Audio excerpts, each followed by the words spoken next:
And what is up, guys? Technical Sneakers here, checking in on our little 3D print operation for today. Usually start the videos in the garage with all the 3D printers, but starting it in here today.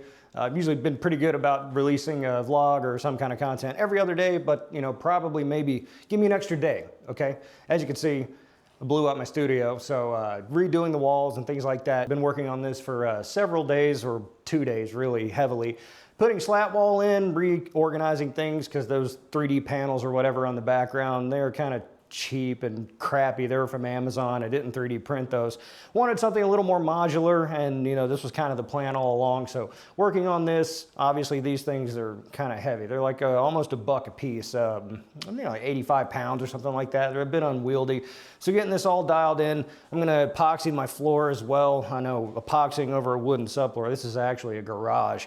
I built a sleeper floor on, so it's at like a slope, and it was like a whole thing. And now I'm like going and doing epoxy, and you shouldn't epoxy over wood OSB floors, and so that's a whole thing too. So that's going to take a little while, but let's see what I was able to 3D print, because we don't care about your elective activities or what you got going on in your life. We're here for the 3D print stuff. All right, well, I aim to please. So on the printers, we were able to get packed up that big order that came through for the mining stands, 6 of them in total. I actually printed an extra one by accident because I was so like, oh my God, I got to print.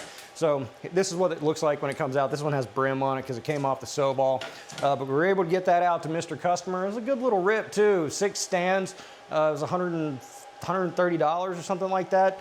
It's basically, I take it off the printer, put it in a box and ship it kind of thing. A little bit of cleanup. Have to send some screws along with it, but it was a nice rip, kind of getting them all in one box and shipping it for less than it would cost to print. And ship each one individually for $28 is what I sell it for one, but they get a discount if they buy multiple. So that was very welcome. Another shroud order coming in for a new crypto miner that came out, so that was good too. It's been a day, didn't get any orders yesterday, so that kind of freed up the printers. The only other thing I've been working on is kind of like pieces for my garage flip, and that's again another beautiful thing about 3D printers, is because those cabinets that I have up on the wall underneath, if you've seen in some shots, they're just hollow underneath. They're utilitarian garage cabinets, and so I always kind of wanted to hide like some of the wires that were hanging down and loose. So I just really simply designed this panel that fits in underneath. I have to print 2 of them per cabinet, and it comes out to I think about $3 in filament cost. Well, yeah, right, we'll say $3 in filament costs per panel, so that's $6 per. I doubt I'd ever be able to find anything that would fit that and get it out for under $6. Sure, you can make it out of wood or Luan or something like that and go and paint it, but this, I send it to print. Let me show you how easy it is. You go down here, you press the button, press it again. You're determined that you're probably gonna run out of filament.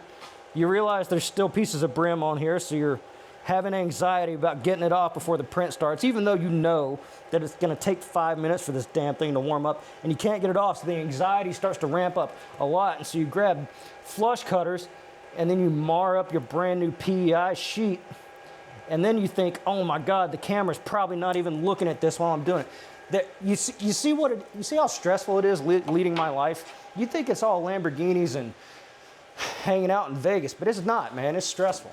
So we got that, and then, yes, the Orange Storm Giga.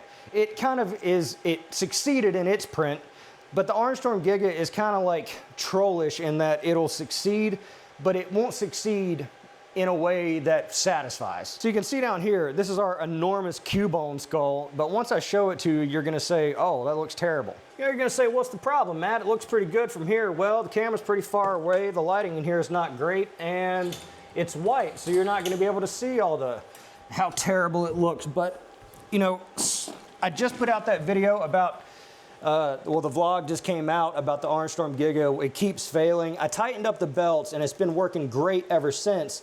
And so this Cubone skull, I don't know if you can see it from there, but I'm going to show you up close. It got to about here. I did a filament change into a new 5 kilogram spool, and it was looking fine. There's kind of a discolored area here, and I thought, well, maybe it's like the nozzle's too hot or something. I don't know, because it's the same exact filament. But then once it gets up here, it really starts to look like shit. And so let's take this into some better light so you can see what I'm talking about. Which is kind of interesting too, because Elegoo actually did reach out to me about working together. They didn't give me any details or anything like that, and it was funny because they emailed me the same day that video went out about the Orange Storm Giga constantly failing, and I'm like, well, that's not gonna look good. But again, you know, a lot of people are funny about sponsors, like people advertising stuff. Like, based on my style, I can't really hide any of this kind of stuff. So even if Elegoo sponsors me, it's like, yo, you see how this thing's operating day to day, you see what my skill set is, you can make the determination as to whether or not, you know, this kind of thing's right for you, because I have some light problems. I haven't encountered like heavy problems, but you know, it's, again, I don't have like a major skill set to where I can like, oh, it's the whipsy doodle, and I can just adjust the whipsy doodle and the thing works fine. So take from that what you will. So I'm gonna do this over here on the other side of the garage, because there's my office is dirty and I have no place for this thing. So like I was saying, the Cubone skull started out pretty good. 0.5 layer height, 3% gyroid infill, and you can see right here this line. That's where the filament change occurred. And now the overall surface quality seems okay, maybe a little iffy right there, but then it started giving me more and more of these lines, and gosh, I don't know if the camera's really picking this up. You could definitely see it here, these lines where it's kind of discolored, and I thought, you know, okay, well maybe it's heat because of the model, you know, it's more travel time, but there's no significant overhangs like change-ups, like you would expect it here as much, but not here, kind of in just the middle of the model. Everything's kind of similar. And then you get up to here and it really starts just like what is that? It's like it's under extruding, and it's just like skipping over layers. It's just not, if you know what that's indignant of, you think I figure I should know this by now. No filament changes occurred after right here. This is where it occurred, and the rest of this is one spool of filament, no pauses, no breaks, no significant changes in temperature or any of that. And it just kind of did that all the way up. Now, overall, like the overhangs came out okay. I ran this without supports other than down here. You know, this I kind of expected, and I was like, you know, I can just smoosh that down, not a big deal. The top looks okay. You know, again, kind of to be expected, you know, a little gappy up here. It's 3 wall loops too, so it's really, really strong. But these lines and then like this uneven finish here, really disappointing. Before people come in and say like, oh, just paint it. Again, that ain't me, dude. I ain't into the artistic stuff. That's girl stuff. I don't like painting. Plus, I feel like if I do paint it, it might make it look worse. Because when you paint 3D prints, it makes the layer line show up so much more, and then it's like, okay, well then I'll just put 3 coats of primer on it, 3 coats of paint, I'll sand it. I'm not doing all that. And this is like you know, it would be a model that would be worth doing because a big Pokemon-based thing, people like Pokemon, and this is several $100s for sure. Because, you know, overall, I think this was 8 kilos of filament. So, you know, so you're over $100 in cost to produce this thing, especially those Elegoo spools, you know, because they're like 60 bucks. So maybe closer to $90 or something like that. I have to do the math on it, but you know, it's an impressive print. It's just, what is this? And why did it do it? And then why is it inconsistent? If it is under extrusion, then why did it get up here and just not under extrude at all? You know, I gotta get a good thumbnail with this thing too, so maybe we need to take it in the office. All right, gotta frame it up good.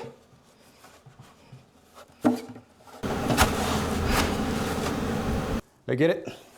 That's what's going on around the world today. Let me know again what you think in the comments below. That's because that's kind of like a, yes, I printed it, but it didn't come out like, you know, it's got problems, and it's kind of like on the line of where it's like, is it a fail? Is it a success? You know, I don't know. Only you can be the judge of that. So it is 100% the next day, and the coffee table, it's sold. Got it all packed up here, and I went to buy replenishment glass, another glass tabletop, and I thought, why don't I just save on shipping and have a tabletop shipped directly to the customer? You know, I'm a little funny on how that all works with sort of Etsy's rules, but like the coffee table is 3D printed, and I put in the listing that it's assembled from components or whatever, however their wordage is.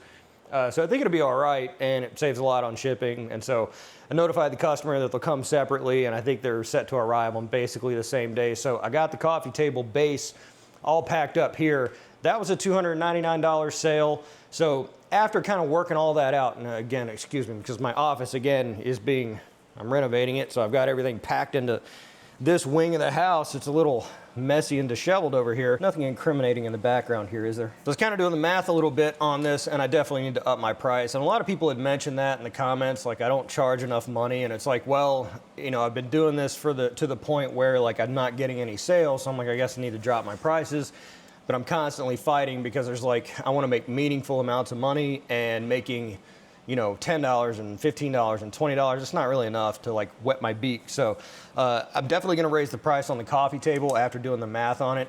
So the tabletop, the replacement tabletop, was $100. And when I did it the first time around, it was like $46. I'm not sure why it was so inexpensive the first time. I went back and checked. I guess it was on super sale or something like that, but the replacement one was $100. And so I shipped that off to the customer. I was like, okay, well, I guess maybe I'll take a loss on this. I didn't. So rounding up the filament cost on the base, $46 in total cost there, $64 to ship the base. Amazon shipping the tabletop directly was, you know, it's Prime, so it's all the same.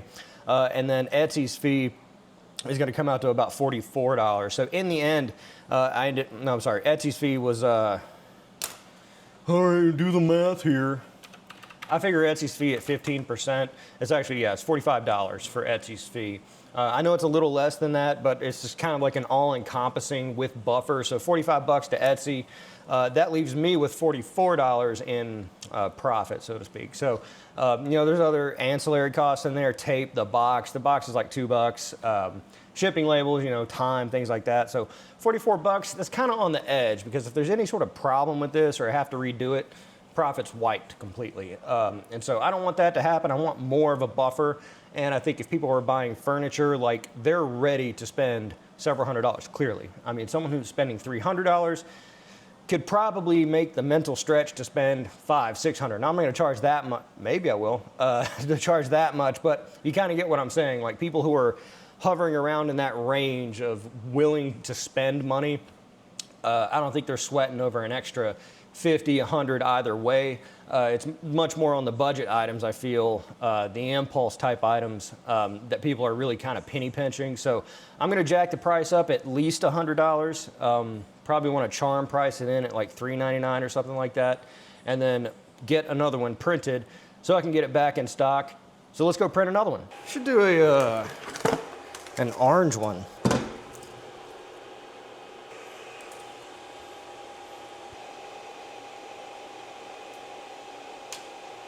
Much better.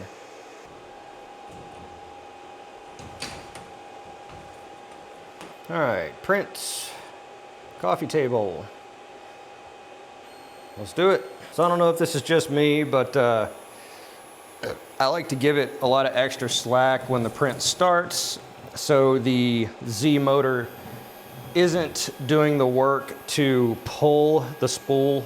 I know that's probably like a nothing burger, but again, it's like, I don't want the motors to do extra work. And this is set to take 0 hour. It exists in the quantum realm. The Orange Storm Giga is quantum entangled, so it does not take any time to print this. It's already done. So we're gonna get that off the print. We're gonna ship out the box to the customer today. We're gonna keep working on printing those panels and really just work on printing my, getting my office fixed up so I can start doing proper videos again. I've been doing a lot more of those stand-up style videos where I'm standing at a table. I kind of like those because I have a tendency to move around quite a lot.